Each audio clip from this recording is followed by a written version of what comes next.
예, 그러면 두 번째 주제 발표 소개해 드리도록 하겠습니다. 주제 발표의 제목은 정조의 고풍 연구고요. 진남정의 고문님이신 윤백일 선생님께서 발표해 주시겠습니다. 그러니까 짤막하게 소개해 드리면요. 한국고전번역원에서 연수과정을 졸업하셨고 군산 진남정에서 직궁을 2003년에 하셨습니다. 그리고 2018년에 진남정 400님으로 2020년까지 계시고요. 현재 전통 활쏘기 연구의 연구이사, 그 외 고전 강독회 등 다양한 경력이 있으시고 대한공대협회 공인심판 2급이시고요. 전통 활쏘기 문화 재발견 세미나 등 다양한 세미나에서 좋은 발표를 많이 해주고 계십니다. 큰 박수로 맞이해 주시면 감사하겠습니다. 네, 안녕하세요. 저는 군산 진남정 소속 윤백일입니다. 또한 저희 전통 활쏘기 연구회의 일원이기도 하고요. 그래서 이 자리에 서게 돼서 기쁘고 영광스럽게 생각합니다. 제가 오늘 말씀드릴 내용은요, 정조의 고풍 연구입니다. 먼저 제가 좀 말씀드릴 것은 정조의 활쏘기를 재미있게 풀어보자는 기획전의 일환이기 때문에 좀 편안하고 쉬운 용어로 일반인들이나 활쏘는 분들한테 정조임금이 남겨놓은 독특한 활쏘기 문화, 고풍이라는 이 문화에 대해서 제대로 이해하는 시간이 되었으면 좋겠다는 생각입니다. 먼저 이제 들어가는 말을 한번 보면은요, 정조임금께서 이제 국왕 제2기간에 활쏘기를 크게 이제 세 가지 정도로 나눠볼 수가 있습니다. 첫째는 논란이 있긴 합니다만은 군주로서 개인 활쏘기를 굉장히 많이 즐겼는데요. 이걸 저는 그냥 앞서 발표해 주신 정치적인 부분하고 뒤에 또 발표해 주실 연사례 등과 관련해 가지고 한 세 가지 정도로 이렇게 활쏘기를 분류를 해봤습니다. 첫 번째 활쏘기가 개인 수양을 통한 활쏘기, 이렇게 좀 정의를 한번 했고요. 두 번째는 연사례 등을 통한 활쏘기 의식의 주관자로서의 역할을 어떻게 해내셨는지, 그다음에 마지막으로 정조임금께서는 국정의 주관자로서 시사에 굉장히 많은 열의를 차국왕에 비해서 굉장히 많이 참여하셨습니다. 지금까지 밝혀진 선행 연구자들 밝혀놓은 262회보다 문무 관원들 시사에 참여한 횟수가 더 많습니다. 똑같은 장소 충당대에 정말 부지런히 참석해서 활쏘기를 독려를 하셨어요. 제가 말씀드릴 부분은 이제 정조의 개인 수양을 통한 활쏘기 이렇게 정했는데요.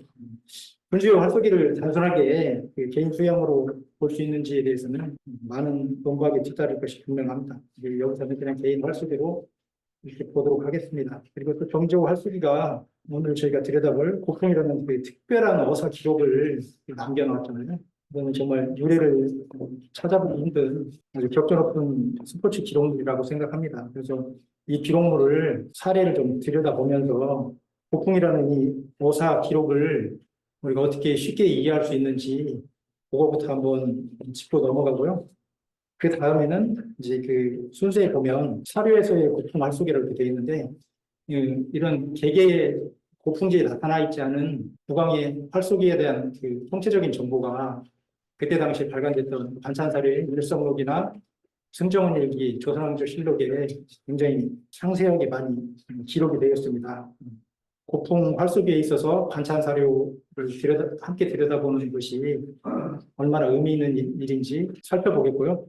그리고 아까 1차 토론에서 정조임금은 신궁인가 아닌가 이 부분 이제 말씀해 주셨는데 표면적인 이 활쏘기 결과로만 두고 봤을 때 신궁이었던 적이 있습니다. 정조 16년 1792년도 10월부터 12월까지는 신궁다운 면모를 보여주는 활쏘기 결과가 사료나 고풍지에서 굉장히 많은 사례로 지금 밝혀지고 있습니다. 근데 제가 이제 오늘 여기서 주로 말씀드릴 것은 세 번째로 말씀드릴 것은 정조 후반기 고풍과 어사 특성입니다. 아까 최종적으로 1792년도 12월 달까지 12월 달에 이제 가장 좋은 시수를 보였던 것이 거의 다 활쏘는 분들이기 때문에 아시겠습니까? 20분을 냈어요. 20분을 내서 그런 백발인데 98총을 맞추셨습니다. 가히 진짜 신인이라고 할 만한데요.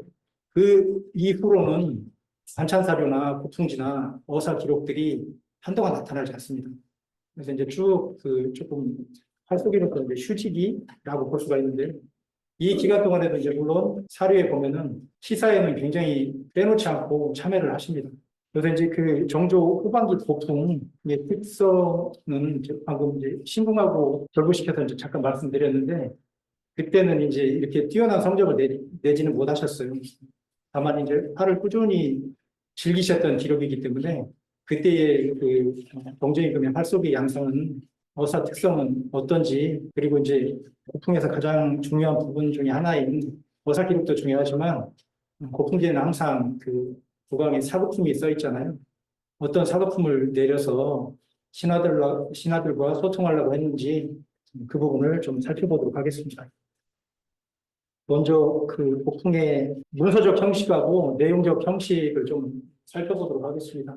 일단 고풍의 사례를 간략하게 설명드리고 서지학적 측면이나 내용에 대해서 살펴보는 것이 더 중요할 것 같아서요. 저는 이제 고풍을 한 10년 전에 수원 화성박물관에 우연히 갈 일이 있었는데 거기서 그 고풍지를 봤어요. 그때 처음으로 봤었는데 나 이거 한번 제대로 알아보고 싶다 이렇게 막연하게 생각을 가졌었는데 이번에 좀 공부를 좀 많이 했습니다. 그 수원 화성박물관에 있는 고풍 형태가 저희가 신문지상이나 여러 언론을 통해 가지고 저희들이 가장 많이 알고 있는 1792년 10월 30일 고풍지입니다. 그 고풍지하고 이제 형식적인 측면에서 이제 거의 대동소이한데요. 보면은 순서적으로 보면은 제가 이제 후반기에 그 설명드린 지금 이헌이라고 되어 있는데 가운데 이제 종이로 가려가지고 사실은 이요헌이라는 그 연구의 신하 장엄영이죠. 장엄영의 신하가 임자년에 이제 오사기를 작성하고 여기에 사급품으로 전죽 지금 50개라고 되어 있어요. 화살 때 받았는 거. 여기 지금 보시면 이게 전죽입니다. 이 사급품을 받은 걸로 되어 있는데요. 그 순서적으로 보면 제일 그 오른쪽 하단에 있는 게 순서적으로 가장 빠르고요. 그 다음에 가장 큰 그림 우상 고풍, 그 다음에 시기적으로 이제 1792년 11월 달 거. 또 그 바로 밑에 있는 것이 똑같은 연도 12월 16일 거 그 오제순 고풍이고요. 오제순 고풍에 대해서 이따 좀 자세하게 설명드리겠고요. 그 다음에 이제 제일 마지막 것이 병진년이면 이제 그 1797년에 들었습니다. 97년 11월 11일 정의라는 신하가 어사에 참여하고 이제 고풍으로 받은 것이 이제 중용입니다. 일단 이제 가장 그 일반적인 전형적인 그 고풍 사례를 들려면 오이사 고풍을 한번 살펴보도록 하겠습니다. 우선 이제 고풍의 대체적인 형태가 뒤에 이제 후반기 고풍에 가면 문서적 특성이 이제 좀 많이 달라지기도 하는데요. 가장 일반적인 순서는 첫 번째 줄에 이렇게 고풍이라고 씁니다. 그리고 이제 뒤에 그날 어사에 참여했거나 어사에 참여하지 않았어. 아까 그 기미 같은 사례인데요. 제가 이제 뒤에서 들여다볼 김희라는 장용영의 신하하고는 한자가 다릅니다. 아까 그 최영국 박사님께서 말씀해 주신 큰 고풍이 있었잖아요. 그거는 그때 당시에 어사 기록이 가장 훌륭했을 때였었는데 기쁘리자에다가 마음신자 쓰는 그 김희라는 분은 그때 당시 함경도 백마절도사 했었어요. 그래서 이제 정교께서 어사 기록이 이제 굉장히 훌륭하고 당시에 배사했던 신하들한테도 고풍지를 나눠줬지만 외직에 나가 있는 아끼는 신하한테도 특별히 고풍지를 작성해서 사급품하고 같이 내려준 사례입니다. 그래서 제가 알고 있는 바로는 아까 그 최영국 박사님 그 사례는 현장에 없었던 걸로 파악되고 있습니다. 아무튼 고풍의 형식은 그렇고요. 고풍이라는 문서 제목이 있고 사급받는 사람 이제 그 소속 관청이 쓰여 있기도 하고 나중에 보면 그냥 이름만 쓰여 있거나 그냥 신이라고 쓰여 있기도 합니다. 그리고 두 번째 줄은 이제 그 어사. 실제로 이제 이 내용이 일성록이나 실록에 가면 일성록 같은 경우는 이제 국왕의 일기이기 때문에 내가 춘당대에 나가서 유역전 열순을 쏘아 49시를 맞추고 75분을 얻었다. 이런 식으로 진행이 되는데요. 여기 같은 경우는 지금 고풍의 형식을 보면 어사, 유역전 사거리에 대해서 지난번 중간 발표 때나 저희가 항상 의문이었는데 방금 저희가 그 저쪽에서 그 봤는데 사거리가 120보라고 이렇게 되어 있더라고요. 박제가의 어사기를 영직중시박물관 전시관에서 우연히 봐가지고 그 논점 중에 하나였었는데 굉장히 귀중한 것을 얻게 되었습니다. 아무튼 여기에는 이제 임금이 활을 쏘고 어떤 화살을 이용해서 활을 쐈는지 그 정보가 나오고요. 몇 순을 쐈는지 여기서 지금 10순 50발을 쏴서 43시 70분을 얻었습니다. 이따 뒤에 이제 시수하고 분수가 어떻게 다른지 이제 분석을 한번 해볼 건데요. 아까 그 전시관에서 본 어사기에 보니까 관역의 형태가 이렇게 딱 나눠 있더라고요. 지금처럼 이제 직사각형 형태인데 가운데에 복이라고 되어 있습니다. 지금의 관역으로 보면 홍심 정도가 되겠죠. 중간에 맞추면 2점, 반중해가지고 대체로 2점이 정해지고요. 약간 다른 사례도 발견되기도 하더라고요. 그리고 주의를 맞추면 2점 해서 그 맞춘 치수가 분수가 70분이라는 겁니다. 그러니까 지금 50발 써가지고 43발을 맞추었는데 거기서 70분을 얻었다는 것은 굉장히 정밀한 활쏘기를 했다는 뜻이죠. 의미가. 이게 분수가 굉장히 높을수록 정밀한 활쏘기를 했다는 겁니다. 그러니까 그 만약에 이게 가정인데 10순을 내서 100분을 얻었다. 그럼 그 관역 중간에다가 다 꽂은 거예요. 지금 올림픽 양궁 기록으로 보면 거의 10 수준을 계속 맞췄던 겁니다. 그래서 지금 이제 그 다음 형식으로 보면은 이제 어사 내용인데요. 각 순별로 이렇게 나와 있습니다. 1순에서는 4분, 8분, 7분, 6분, 네, 또 5중 하시고 8분 이렇게 쭉 맞추셔가지고 유역전 10순을 마친 다음에 그 다음에 이제 편포에 대한 기록도 아까 있더라고요. 단순.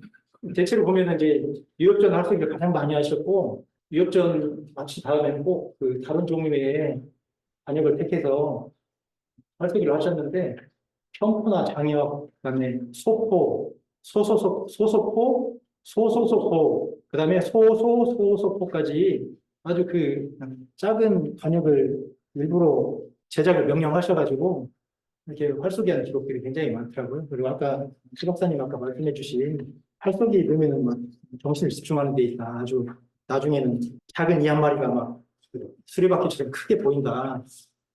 이런 활쏘기를 즐기셨던 분입니다. 그리고 이제 마지막이 그 어사 일시죠. 임자년 같은 게 이제 1792년 이때 정조임금의 활쏘기 가장 실력이 가장 빈번했고 활쏘기 실력이 가장 출중했던 시기였죠. 11월 17일 여기 지금 초소로 쓰여 있는 것은 탈출을 해보니까 능밀 한 통이더라고요. 능밀 꿀입니다. 네. 꿀이고 여기 이제 그 제일 위에 있는 것은 정부의 수결입니다. 이제 그 어업이라고 하는데 이거는 이제 그 왕의 수결을 이때 당시 정국대 때는 일신결이라는 수결로 썼어요. 그래서 이게 밑에 쭉 그려져 있는 거 한자고 나머지 이렇게 점찍혀 구부려지는 것이 마음 신자입니다. 고풍의 형식에 대해서 이제 뒤에 후반기 어사 특성에서 좀 살펴볼 건데요. 고풍에는 저 위에처럼 궁형도 있고 그 다음에 화살대도 있고 이렇게 꿀 같은 어사풍을 내리시기도 했는데 뒤에 이렇게 후바의 의미에 대해서는 이제 나중에 별도의 시간을 할애해서 간략하게 설명하도록 하겠습니다. 이제 어사의 사품 중에 가장 많은 그 횟수가 수가라고 되어 있습니다. 뒤에 이제 정조의 어사 기록 그 133편 중에 한 40%에 육박하는 횟수가 다 수가라고 써 있거든요. 수가에 대해서 이제 나중에 설명하겠습니다. 이제 그 선물 목록을 이제 정해지 못했다는 그 일반적인 뜻으로 해석을 하는데 여기에 대한 의견은 좀 이따 설명하도록 하겠습니다. 고풍의 순서는 아무튼 이렇습니다. 다음에 이제 고풍의 그 문서 형식에 대해서 한번 보도록 하겠습니다.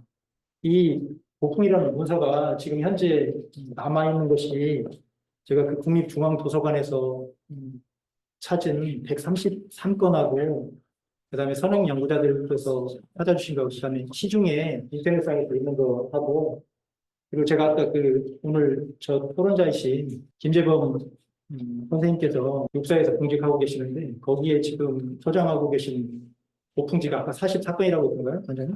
40분. 예.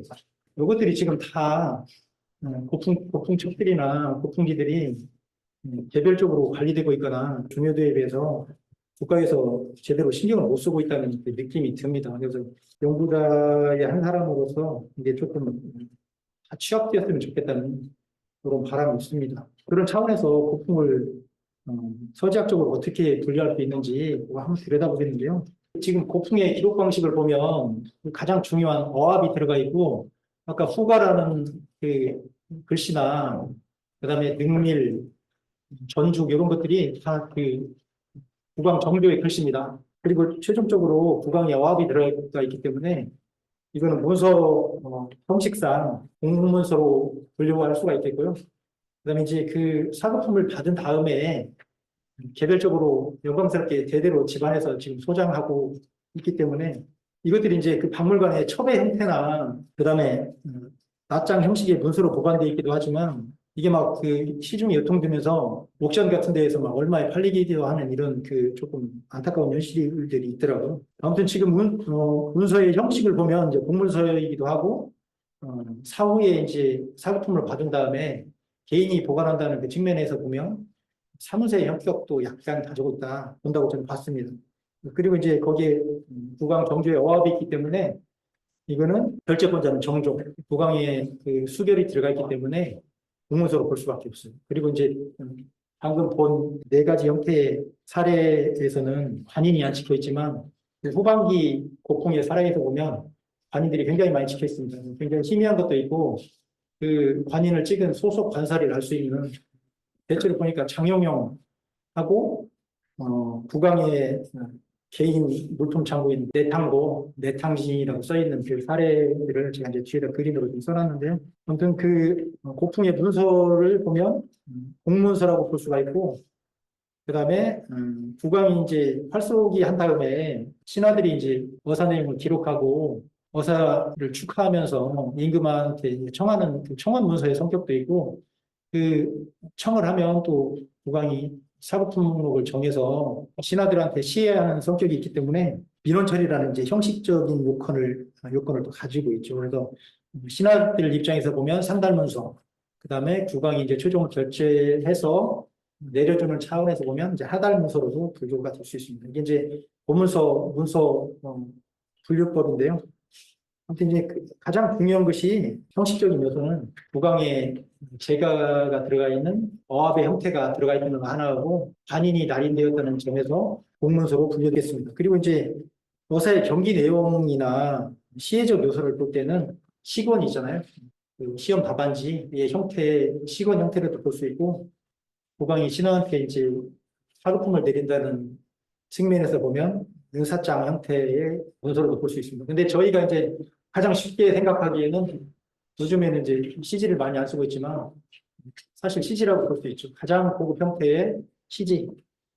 그리고 이제 이런 고풍의 형태는 정조시대 그 앞선 세대나 그 뒷세대에는 거의 고풍의 문서 형식이 나타나지 않습니다. 사라지고 말죠. 그리고 제가 그 공문원 연구자들한테 들어보니까 정조시대에는 저희 그 활성한 사람들 입장에서 이 고풍지와 같은 문서 형태나 그런 것들이 굉장히 많이 나타났다가 거의 사라지고 만다고 합니다. 이제 정규시대가 끝나고 나서 장용영 같은 그 관사들도 다 혁파되잖아요. 그런 형태로 좀 볼 수 있을 것 같고요. 그 다음에 이제 고풍의 내용을 보면요. 어사 장소는 여기 고풍지에는 나와 있지 않지만 관찰사를 보면 거의 다 춘당대가 많은 편입니다. 춘당대는 여러분들 그 창덕궁 후원 가보셨는지 모르겠는 비원요.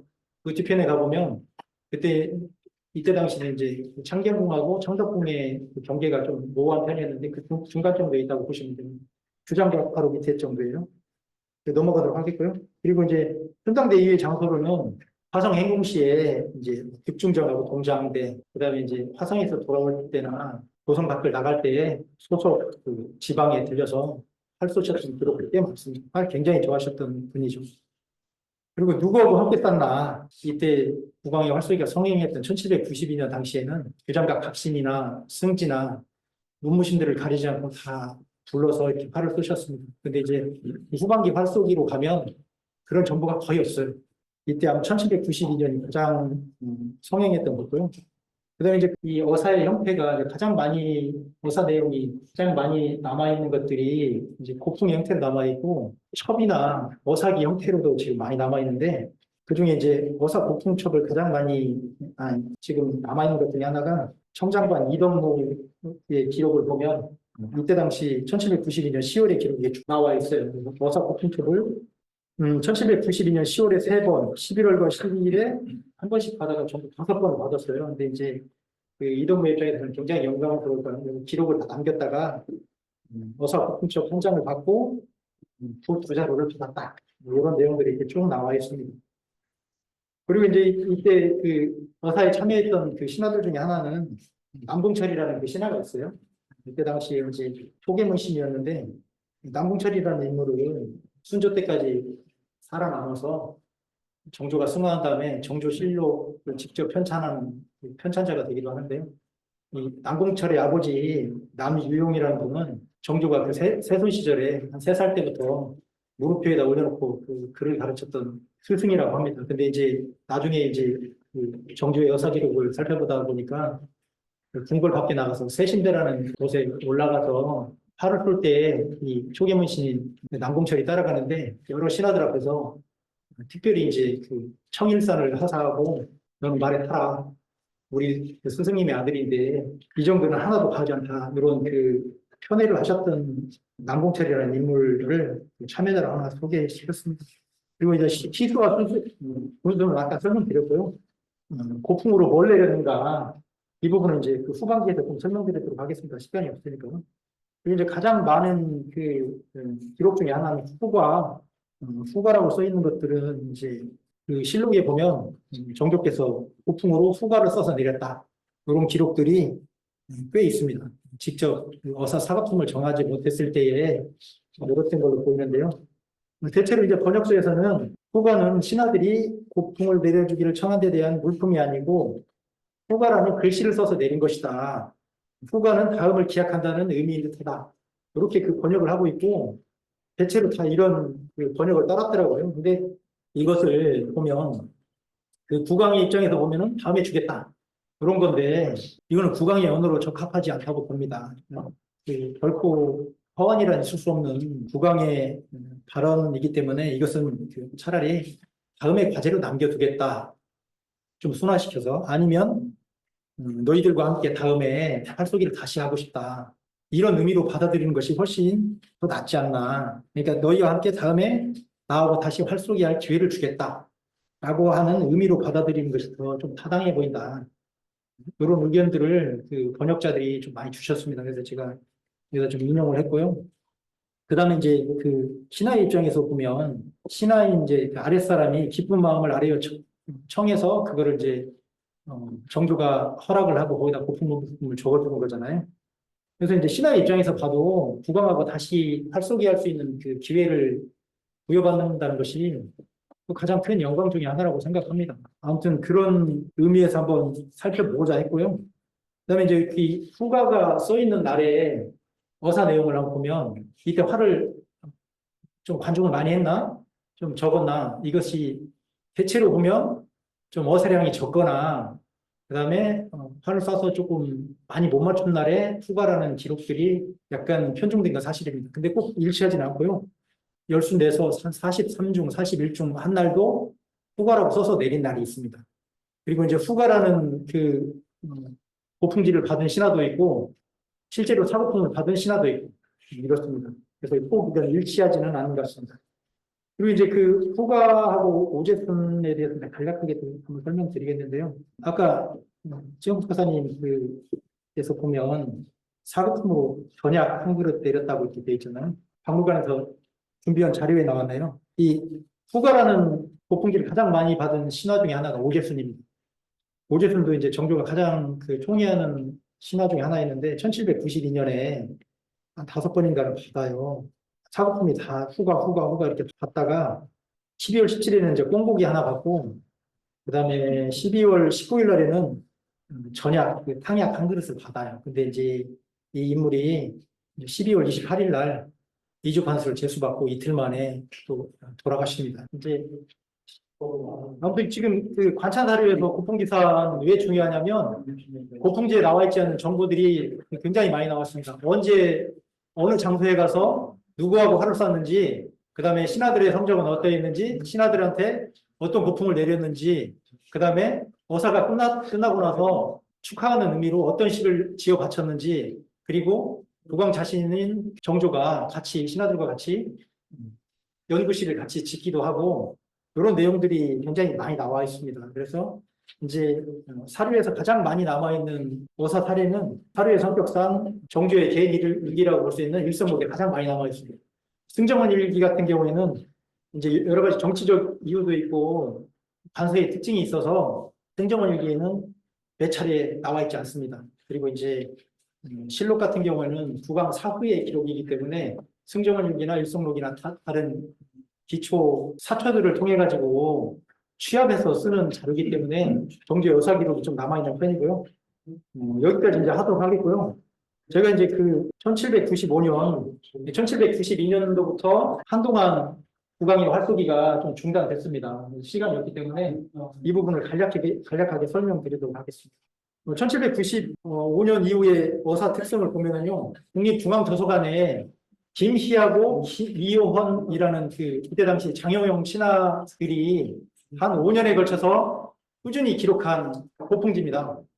두 사람만 기록해가지고 이게 남은 건데, 그 선행 연구자인 장의련 박사님께서 정조의 어사 기록을 262회로 소정을 해놓으셨는데, 그 중에 이제 반 사례가 넘죠. 133건이 이 두 신하의 것이 기록으로 남아 있습니다. 그리고 이것들이 다 사료에 남아 있느냐? 대체로 보면 한 7건, 한 10건 이내로 남아 있습니다. 많이 남아 있지 않고요. 저는 이제 그 후반기 고풍지의 특성을 한번 잠깐 살펴보면요. 이 그림을 보시면 이게 지금 김이라는 사람이 1795년 7월 1일부터 쭉 작성을 했고요. 마지막에 이제 바토 터치해가지고 똑같이 이게 연부라고 돼 있잖아요. 이요헌이라는 그 신하가 1798년 12월 달까지 해서 그다음에 5, 6, 한 4년 정도에 걸쳐서 기록한 그 고풍지예요. 근데 여기에 보면 이제 전반기 고풍지에서 나타나지 않는 이런 관인 형태가 좀 나타납니다. 그리고 어사 기록이 굉장히 줄어들었어요. 어사는 빈번하게 이루어지는데 한순을 쏘시거나 이런 기간들이 좀 많습니다. 그래서 이제 김희의 그 고풍이 77건, 이의원이 이제 56건 남아 있습니다. 이 두 사람의 기록이 현재 정조의 어사 기록 중에 반 이상을 차지하고 있기 때문에 김이나 이효원이 단순 수급자인지 아니면 장영영에서 어사를 주관했을 것으로 보이는데, 이 두 사람이 당시에 그 어사 현장에 참여해서 직접 기록을 남겼던 그 기록자의 역할을 맡았는지 저는 그 부분에 조금 의문점을 뒀습니다. 두 가지를 지금 다 보고 있는데요. 시간이 없어서 그 다음 장을 한번 넘겨보도록 하겠습니다. 경기 방식은 똑같이 유협전을 가장 많이 사용했고요. 형식적인 측면에서 보면은 이제 관인이 나타났다는 거 하나. 여기 이제 그 정조의 수결이 이렇게 나오고요. 그 후반기 고풍의 특성으로 보면은 국왕의 수결을 대신한 기록들이 있어요. 대합이나 대서라고 이렇게 나와 있는데 1796년 11월 26일부터 대합 사례가 꽤 많이 나옵니다. 사인을 대신했다는 건데 그 조선시대에 국왕의 서명을 대신했다는 그 사례는 그렇게 많이 안 나와 있어요. 왜냐하면 이제 그 왕실에 제사 지낼 때 굳이 국왕이 직접 서명해야 되지 않을 때 아주 예외적으로 사용됐다고 합니다. 이제 그 문서적 특징으로 보면 요게 좀 나와 있고요. 그 다음에 이때 당시 이제 관찬 사료에는 거의 안 나와 있다는 내용이 나옵니다. 그리고 이제 이때 당시 이제 고풍의 일반적인 형식하고 조금 달라진 사례가 몇 번 있냐면, 고풍이라는 문서 이름이 대체로 제일 먼저 나왔잖아요. 근데 여기 지금 중간에 나오거나 이 바로 밑에 나오기도 합니다. 그리고 대서 사례가 있고, 그다음에 정규 여합이 있고, 그다음에 관인이 찍히기도 한 사례가 발견되기도 해요. 그리고 이제 또 가장 그 중요한 특성 중에 하나가 그 진희의 그 고풍을 보면 굉장히 글씨를 잘 썼어요. 근데 이날 사례를 보면 지금 서체가 좀 많이 달라졌죠. 네. 이런 사례도 좀 발견이 됩니다. 그리고 이제 대체로 보면 그렇죠. 너무 쓰는 여기 보면 대체로 소속인 정형용 연구라고 이렇게 다 적었는데 여기는 이제 신이라고 적은 사례가 좀 발견되고요. 여러분들 이게 자세히 보시면 여기 지금 글씨가 하나 써 있잖아요. 이게 지금 이요헌이에요. 근데 이제 여기를 왜 가지고 썼느냐? 그 선행 연구자도 이제 그 의심만 품고 그 밝혀내지는 않으셨는데 제 표정으로 보면 일종의 피휘라고 봅니다. 예, 피휘. 네, 네, 피의 형태를 보고 있고요. 이게 요자가 요임금 할 때 요자이기 때문에 이 고풍첩을 작성하면서 고풍기를 작성할 때는 요자를 썼는데 책자의 형태로 만들면서 여기다 그 똑같은 종이로 다 붙였어요. 그래서 저는 여기 이제 내용을 한번 살펴보시고요. 마지막으로 사급품만 한번 들여다보도록 하겠습니다. 신하들하고 가장 직접적으로 소통하는 부분이 사급품이기 때문에 사급품은 대체로 활 쏘고 나서 정부가 이제 직접 그 정해서 주기도 하고 신하들이 요청해서 한 경우도 있는 것 같아요. 대체로 보면 이제 궁시리 중에 활 한 장, 이제 궁일, 그다음에 이거는 이제 그 팔찌예요. 비갑이라고 해서 그다음에 화살도 이렇게 줬어요. 이거는 신조 유협전, 새로 만든 유협전, 그다음에 이건 동계, 그다음에 밑으로 보시면은요 소학이나 중용, 그다음에 벼루, 그다음에 이거는 이제 백면지라고 동일, 그다음에 이거는 편지지, 그다음에 이제 영조께서는 그 양쪽도 많이 약재도 많이 주셨는데 이게 불로초라는 약재는 모르겠는데요. 영지버섯이에요. 아 그래요? 영지버섯을 불로초라고 하나요? 네. 뭐 숙지와 별전약, 청심원, 그다음에 이게 한여름에는 이제 음력 6월 20일이잖아요. 청술 이렇게 주셨고 생필품류로는 이제 뭐 홍어, 청어, 생대구 이거 뭐 겨울에 주셨더라고요.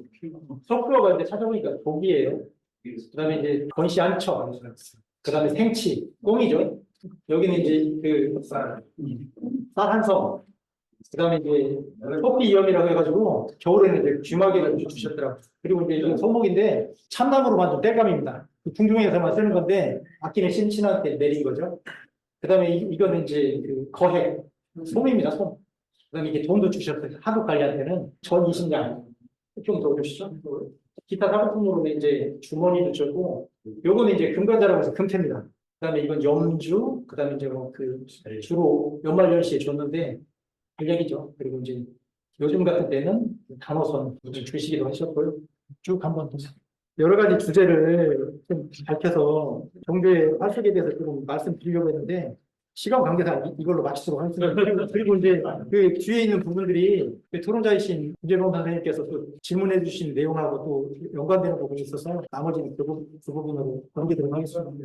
이상 발표 마치겠습니다. 네, 정말 시간이 그 내용을 좀 다 듣고 싶은데 다 듣지 못해서 좀 아쉽고요. 시간이 너무 정말 들어갔습니다.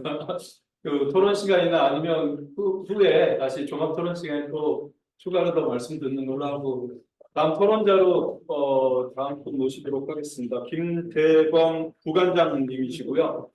간단하게 소개드리면 건국대학교에서 한국사로 문학박사를 수여하셨고요. 2010년에 국립중박, 우리가 얘기하는 중앙박물관의 연구원으로 재직하시고 또 배재학당 역사박물관의 연구원으로 재직하시고요. 좀 뛰어넘어서 2015년부터 육군박물관 전시교육 학예 연구 담당부터 시작하셔서 지금 현재 부관장으로 재직하고 계십니다. 그리고 작년부터는 가평군 향토문화재 보존위원회 위원으로 또 역임하고 계십니다. 김재범 부관장님이십니다.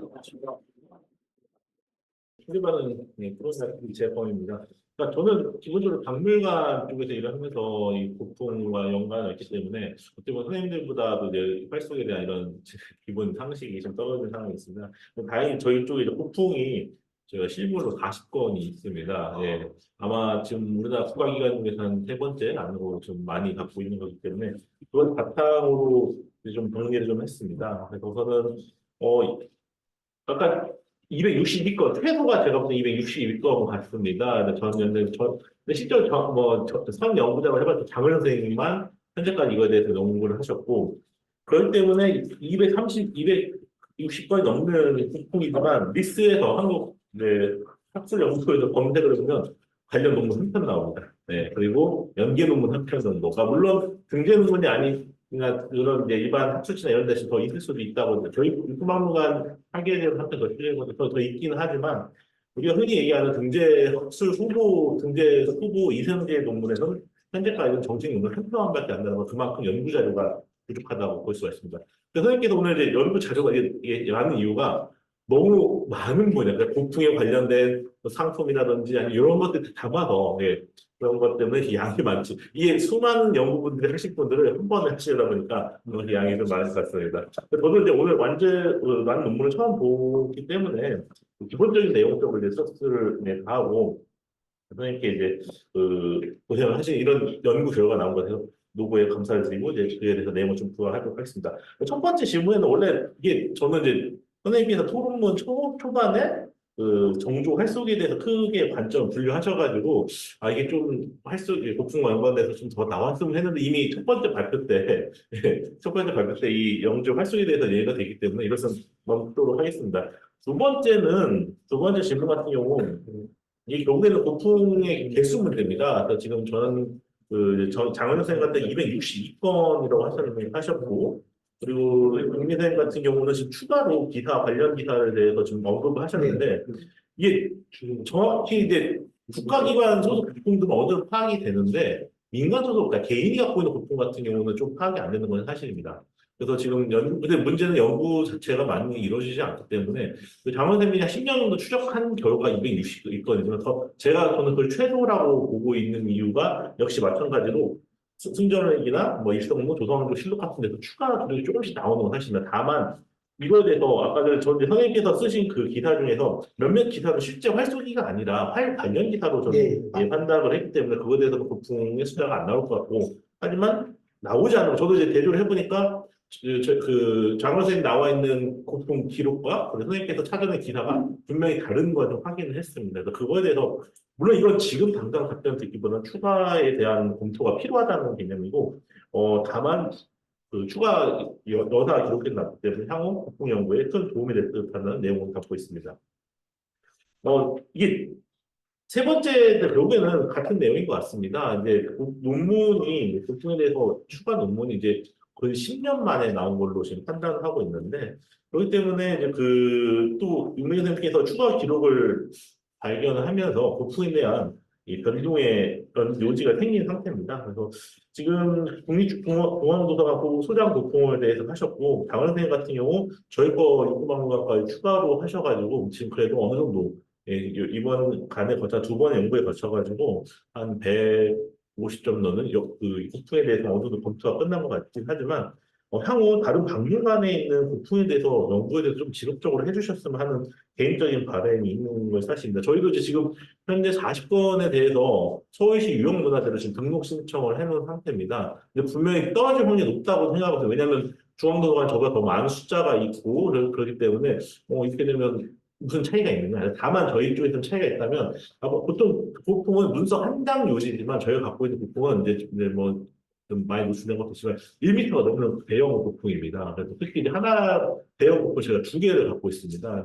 거기 이제 우재성 고풍 이런 내용이 담겨져 있는데 그런 거 연관해가지고 고풍 중에서도 가장 특수한 이 사이즈의 2개가 우리가 갖고 있다. 이것을 서울 일부하고 서울시 유형을 해달라고 요청한 상태인데 만약에 이제 그게 떨어지면 저희도 참 고민했습니다. 이게 고풍의 연구도 없는 상태에서 무조건 들이매는 게 또 쉽지가 않은데 다행히 이제 이런 연구 사례가 좀 누적되고 하면 문화재청에다가 공식적으로 고풍 전체적인 것에 대해서 점수 조사와 더불어서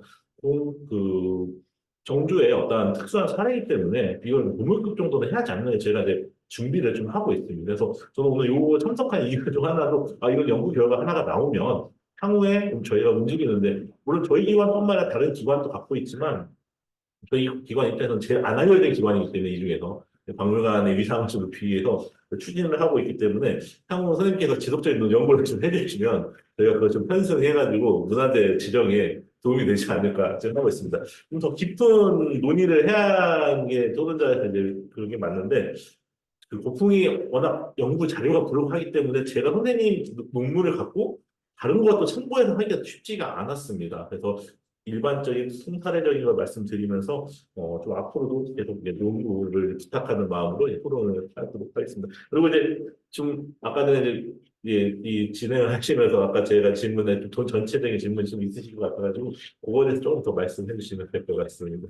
예, 알겠습니다. 제가 이제 토론문을 사전에 받았는데요. 이 토론자님께서 제 글을 굉장히 상세하게 읽어주셨구나 와닿더라고요. 왜냐하면 제가 이 발표문을 작성하면서 굉장히 고민했던 부분들을 다 짚어내셨더라고요.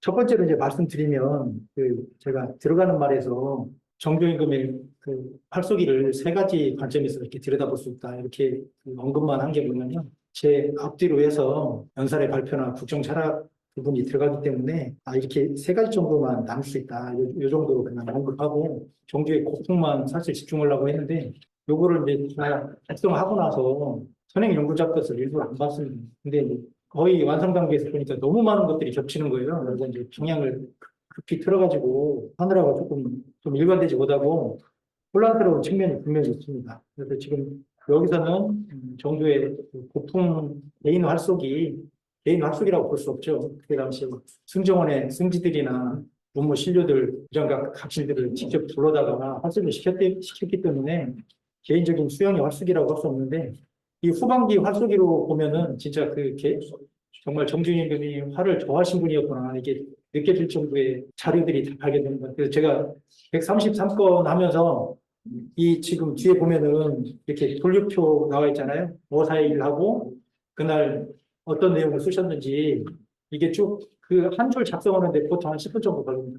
그래서 거기다 날짜 입력하고 뭔 내용으로 하고 그리고 이게 사료에는 과연 기록되어 있는가 일성목하고 승정원 일기하고 실로까지 다 검색하면서 거기다 일일이 다 집어넣기 때문에 그래서 이제 이거를 개인 수양을 통한 활쏘기 이렇게 정해서 했기 때문에 여기 본문에서는 이에 대한 언급이 전혀 없다. 이게 분명히 맞습니다. 그래서 아무튼 연구 취지가 그랬다는 거 하나고요.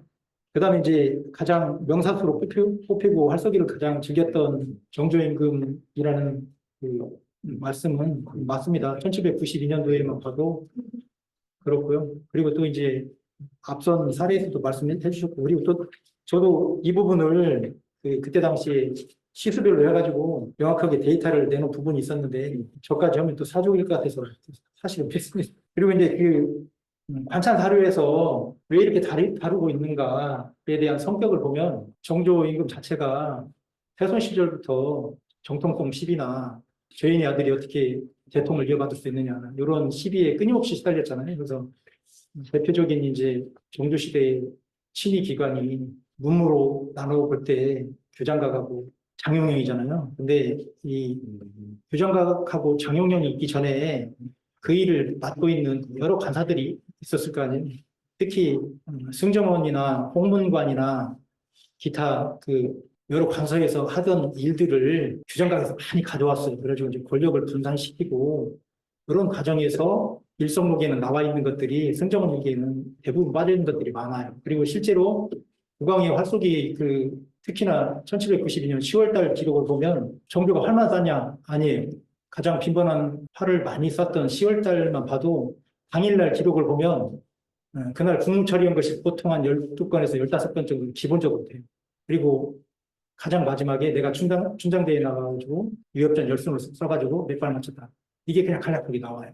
국정을 결코 소홀히 한 것은 아니고 그리고 이제 두 번째로 주셨던 질문 중에 하나가 제가 반찬사료가 왜 국뽕연구에 중요하냐 이 부분을 이제 하면서 따져보면서 일반에게 가장 잘 알려져 있는 고풍지가 1792년 10월 30일 49중하는 것이 신문에도 나와 있고 가장 많이 알려져 있습니다. 그리고 고풍지는 또 왜 특별하냐면 아까 일반적인 형태의 고풍지 안에다가 정조가 직접 그날 당시에 소회를 직접 적었어요. 없습니다. 자료에는. 네. 신문에는 나와 있는데 거기에 이제 국왕의 친필 모사기가 쭉 나와 있기 때문에 그게 굉장히 중요하거든요. 근데 그거는 이미 이제 일반에서 알고 계신 내용이고 10월 22일 날 일성록하고 승정원 일기 실록 기사를 여기다 인용을 했어요. 근데 그때 당시 고풍지는 제가 아쉽게도 발견을 못했습니다. 방금 김재범 토론자님께서 말씀해 주신 것처럼 이 고풍지가 여러 기관에 또 산재해 있고 가장 많은 고풍지가 지금 국립중앙도서관. 이게 제가 이번에 거기 있다는 사실도 우연하게 알았어요. 중앙은 통한다고 내가 이거 진짜 선행연구자하고 너무 많이 겹치는데 이거 똑같은 얘기해도 되나 이런 고민 때문에 막 찾아보다 보니까 국립중앙도서관에 이효헌 그 고풍첩하고 김희 고풍첩이 남아있더라고요. 그래서 그거를 휴가 내가지고 한 4일에 걸쳐서 분석을 한 결과였습니다. 근데 지금 관찰 사료하고 같이 연계시키면서 10월 22일 날 고풍지를 발견했다라면 정말 더 좋았을 건데 제가 왜 10월 22일 거를 실제 고풍 자료가 없는데 여기다 반영을 했냐면 10월 22일 기사가 정조의 그 어사의 특성이나 그다음에 활쏘기 철학이 가장 잘 담겨진 날의 기록이라고 지금 판단돼서 그 고풍지가 없는데도 불구하고 좀 집어넣습니다. 그래서 나중에라도 좀 나왔으면 좋겠다는 생각이 들고요. 그다음에 이제 세 번째 그 지적은 저도 굉장히 이제 공감하는 상태입니다. 여러 기관에 산재해 있는 고풍지가 국가적 차원에서 좀 추합돼서 연구하고 싶은 사람들한테 자료를 좀 그 마음껏 활용할 수 있게 주어졌으면 좋겠다는 이런 바람이 있었습니다. 그리고 이제 그 어사 사례를 선행연구자이신 그 장의령 박사님은 약 12년에 걸쳐가지고 262회의 어사가 이루어졌다. 이렇게 지금 나와 있거든요. 네, 그렇게 나와 있는데 사실 제가 이 마지막 편에다가 이렇게 써 있는 것들은 어사 기록이 아니지 않느냐. 맞습니다. 여기 제가 이의원의 고풍 기록이 끝나는 것인지 1798년 12월 이후에는 어사 기록도 사실 거의 없거든요. 근데 이제 김희하고 이의원 고풍이 작성된 이 시기에 실제로 고풍에 나와 있지 않은데 관찰 사료나 기타 문집에 나와 있는 활쏘기 관련 기록들을 찾아봤어요. 어사 기록이 아니라 어사 기록 포함입니다. 근데 이제 그 262회로 산정하고 있는 그 기간만 해도 새로운 어사 기록이 한 7회 정도 발견됐고요. 그 다음에 즉위년부터 해서 그 뒤에까지 하면 대략 한 10회 정도가 더 발견이 되고 고풍첩이 앞으로 발견이 되면 어사 기록은 충분히 더 늘어날 수 있다고 생각합니다. 왜냐하면 지금 133회라는 어사 기록이 대부분 이제 그 관찰 사료, 일성록이나 실록이나 승정원 일기에 나와 있는 것들이 133건 중에 한 10건이 채 안 돼요. 그것도 이제 왜 나왔냐? 그 춘당대 나가서 그냥 수영 차원에서 활쏘기 했으면 절대 안 나왔을 거예요. 근데 화성에 행궁을 하거나 해서 화성 가서 활쏘는 기록들이 간헐적으로 이렇게 남아있는 경우가 있어요. 그 후반기 기록으로 가면 어사량이 굉장히 많거나 잘 쌌거나 이런 기록도 있어요. 실제로 그 배사했던 신하한테 곁을 올려준 경우는 굉장히 희박한데 그런 경우조차도 사료에는 안 나와 있어요.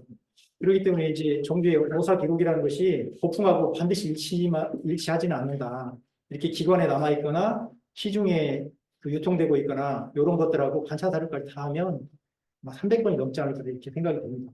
그리고 이제 그 마지막에 정조의 활쏘기 사유에 대해서 말해달라 이렇게 말씀해 주셨는데 이 말씀만 드리겠습니다. 제가 그 사유까지 말씀드리기는 용량이 부족하고요. 제가 이렇게 발표문을 작성하면서 쭉 읽다 보면 이 정조라는 인물이 하를 정말 좋아하신 분이구나. 그리고 이 활쏘기를 통해서 신하들하고 정말 소통하려고 하셨던 분이구나. 이게 딱 느껴지기 때문에 다른 설명은 제 발표에서는 굳이 필요할까 싶습니다. 그리고 이제 제가 맺는 말로 정조 사후에 정조실록에서 서문에 쓰여진 말인데요. 돌아가신 임금이기 때문에 돌아가신 임금에 대한 회고가 담겨 있는 문장인데 이때 당시에 이제 정조가 살아생전에 했던 말을 사관이 옮겨 적은 게 있습니다. 무엇이든지 가득 차면 못 쓰는 것이다. 활쏘기에 있어서 또 타고난 천분위에서 50발에 49발을 쏘았는데 이때 왕은 이르기를 무엇이든지 가득 차면 못 쓰는 것이다 했었다. 이것이 하나의 그 정조의 활쏘기 철학 중에 하나가 아닐까 생각되고요. 그리고 이제 그 우리가 활쏘기에 있어서 가장 그 중요한 점은 균형점을 찾는 일이라고 생각합니다. 그래서 제가 아까 개인적인 활쏘기가 현재 밝혀진 거하고 추가 밝혀진 것이 한 270, 80여 회가 되는데 정조가 국왕 제위 당시에 시사에 크고 작은 시사에 참여했던 기록이 283회더라고요. 이것도 하나의 그 활쏘기에 있어서 정조 활쏘기에 있어서 균형점을 맞추지 않았나 이런 생각을 한번 해봅니다. 그래서 답변을 드려도 될까요? 예, 너무 그 방대한 자료를 수집하고 또 그거를 깊이 있게 연구하셔서 근데 이 짧은 시간에 발표를 다 하시려니 시간이 모자랐던 게 너무 아쉽다고 생각이 되고 너무 훌륭하신 발표 또 그거에 걸맞는 또 좋은 토론해 주신 윤백일 사백님과 김재범 두 간장님께 큰 박수 부탁드립니다.